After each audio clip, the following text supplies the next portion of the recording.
খেয়েছে, কে সমুদ্রে যে কি করেছে সব জানে, সব জানে। কারণ বিজেপি কলঙ্কিত লোকেদের নেবে না, জেনে রাখুন। তাই জন্য বিজেপি পাচ্ছে না। এখন যেটা শুনতে পাচ্ছি বলছে যে আমরা উন্নয়নের জন্য, আমরা কেন্দ্রীয় সরকার এবং রাজ্য সরকার উন্নয়নের জন্য আমরা একসঙ্গে কাজ করব। হানো তারা তোমাকে কে করতে বাধা দিয়েছিল 2024 পর্যন্ত?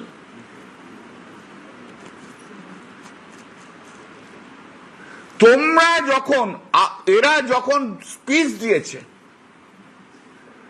অনেক স্পিচ দিয়েছে, একবারও কি বলেছে we are interested to implement the central scheme? বলেছে?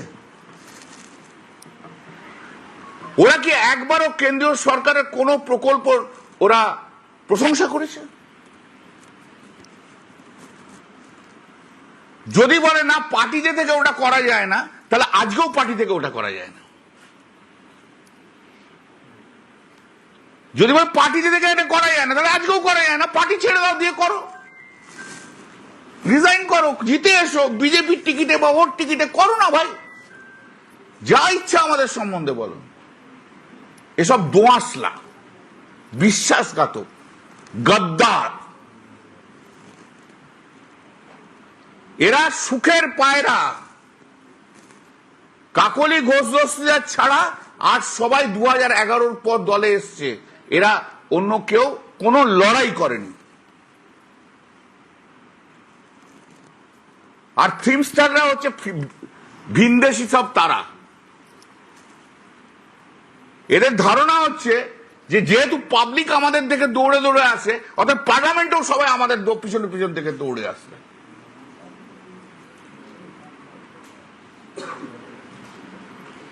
কেষ্ট না থাকলে শতাব্দী রায় জিততে পারতো না 2009।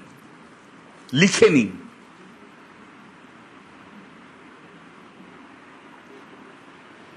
লিখে নিন।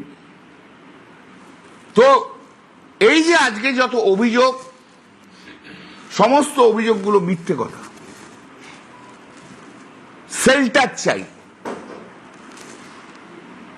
এই যে যারা গেছে তাদেরকে জিজ্ঞেস করুন তো যে আপনার কনস্টিটিউয়েন্সিতে এত ছেলে অ্যারেস্ট হয়েছে, তাদের পাশে দাঁড়িয়েছেন কিনা?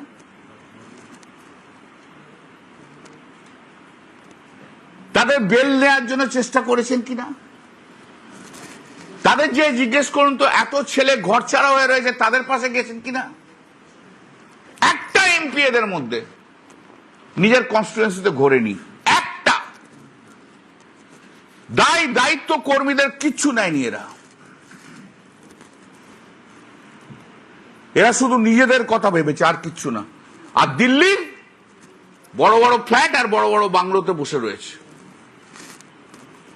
এখান থেকে বড় বড় কথা বলে যাচ্ছে। এরা তৃণমূল কংগ্রেসের ওয়ার্কারদের সঙ্গে বিট্রে করেছে। আপনার অভিযোগ 4th মের আগে আছে, ঠিক আছে। 4th মের পর যে ওয়ার্কাররা যারা মার খাচ্ছে, কোনখানে শর্মিলা সরকার যে গেছে এটা আমাকে বলে দিন তো।